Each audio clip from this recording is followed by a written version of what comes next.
which is weird because when I grew up and I started working for Marvel, one of my jobs when I was a staffer, we don't do this anymore, but I used to give the Marvel tours. And I would take kids around Marvel and adults, you know, chaperones, and show them how comics were made. And it's not what the kids really want to see. Because the kids, they want to see the Oompa Loompas make the chocolate. And it's guys in an office. But there is cool stuff. You can show them art and this and that. But they give them a good boost on the way out on top of some free posters and comics. We had a guy show up as Spider-Man. And he gets to say hi to the kids and answer all their questions. And that was really nice.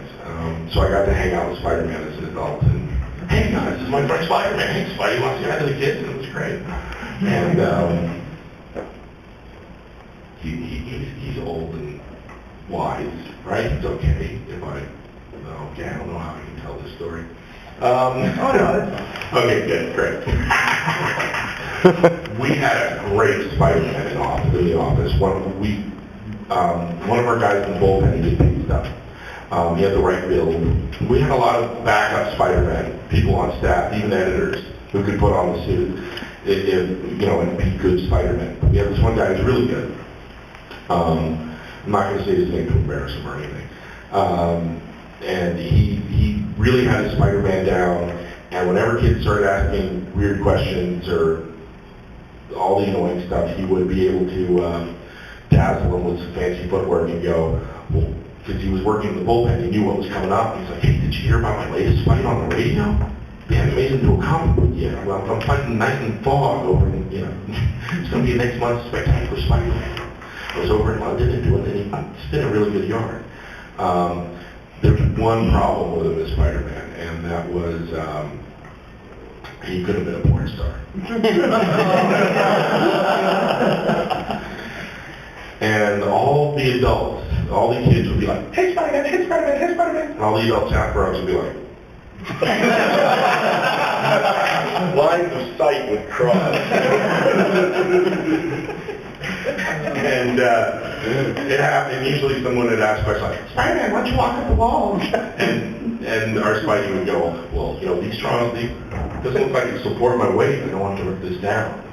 Why don't you sweep them away? Well, there's valuable artwork here, and I can't really shoot my webs or get all over them. And then we'd go in, Spider-Man, what's that? Without missing a beat, he goes, that's where he was for a web shoot.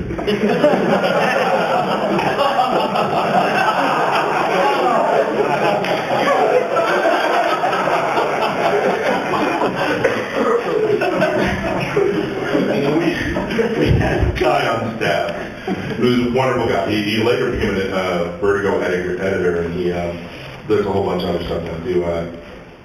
He worked in our big stuff. And he was quite a character. I'm not going to say his name to embarrass him.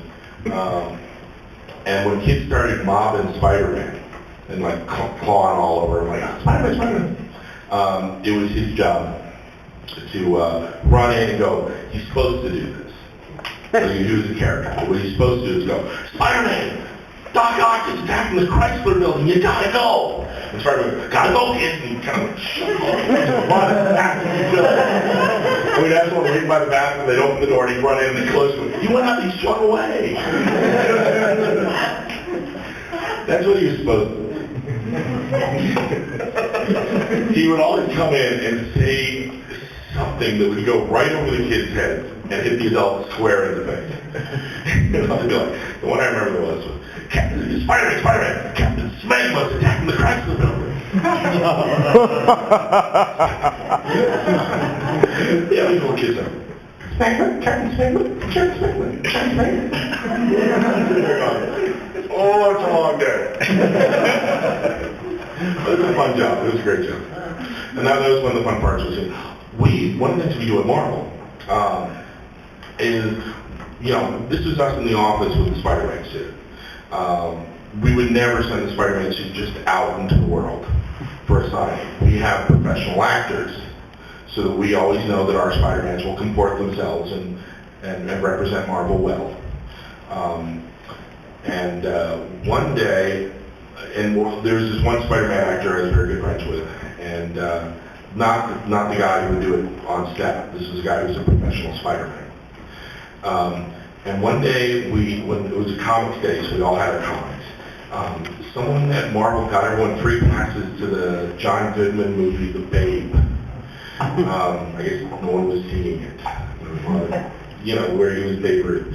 And a whole bunch of us took the tickets. We all went to go see the free screening of The Babe. And it just happened to everyone you needed to do one comic book was there. There was an editor, a writer, a penciler, a linker, a colorist, a letterer, you know.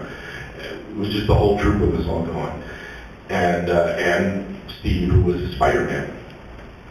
And when we get there, we were like the only people there, because these two girls come and sit down in front of us, and the young teenage girls, and they're smacking bubble gum, and they're being really loud and giggly. And at one point, they turn around, and they see all these adults with stacks of comics in their laps, going through comics, and they go, "Aren't you too old to be reading comic books?"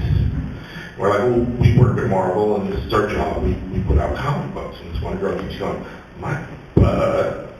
What about you? What do you do?" Goes down the line. And he's like, "I'm the editor. I hire a writer to write the comic book." "My butt. What do you do?" "I write the comic book." "My butt." She keeps doing it over and over again. And all of us start giggling because we realize the last person in the line is Steve, and he's going to have to tell me Spider-Man. And he gets to Steve, and this girl goes, "My butt. What do you do?" I'm sorry. I have to do this. I have to be honest. And Steve goes, "I web little shits like this."